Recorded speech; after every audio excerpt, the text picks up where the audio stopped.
spécifié ce thème dans la Donga. Elles sont belles, elles ont du caractère, elles sont intelligentes et devant parents, amis, public massivement sortis pour la grande soirée du sacre de la Reine des médias édition 2, elles ont mis en exergue leurs compétences intellectuelles, d'intégration sociale et culinaire afin d'espérer repartir avec la couronne. À travers plusieurs épreuves âprement disputées par les 7 finalistes de l'édition 2023, la compétition livre son verdict.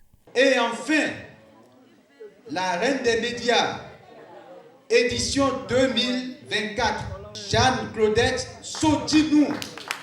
Elle a obtenu 491,33. Cette couronne reçue des mains de la précédente reine, la Reine des médias 2023 ne perd pas de vue les objectifs de son règne.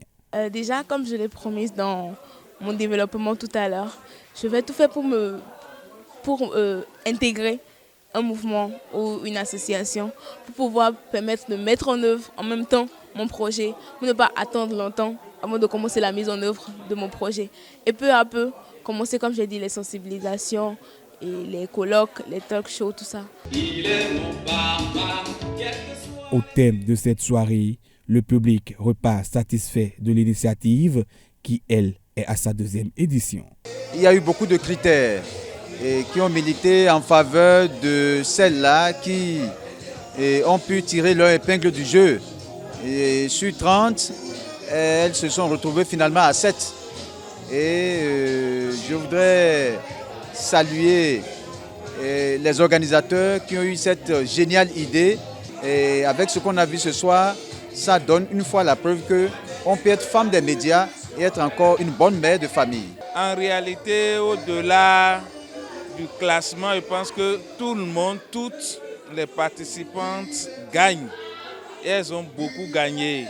Et c'est en ça que je tiens à féliciter tous les organisateurs, les membres du jury et le public qui a fait le déplacement pour les encourager.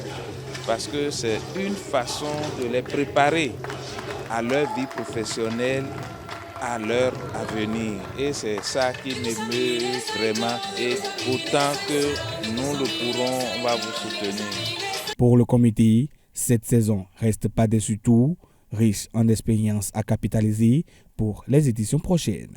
Cette année, on ne peut pas dire que c'est une réussite totale, mais on peut dire qu'on a eu un peu plus d'avancées comparativement à l'année dernière. Nous comptons faire le nécessaire pour que ça soit plus intéressant l'année prochaine. Je remercie tout le monde, je remercie le public. Je profite de l'occasion pour inviter toute entreprise, toute personne qui souhaiterait soutenir le concours Reine des médias. Elle est la bienvenue et nous serons ravis de collaborer et de permettre à cette initiative d'avancer, puisque c'est Paraco qui gagne. Rappelons qu'au départ de cette édition étaient présentes 30 candidates.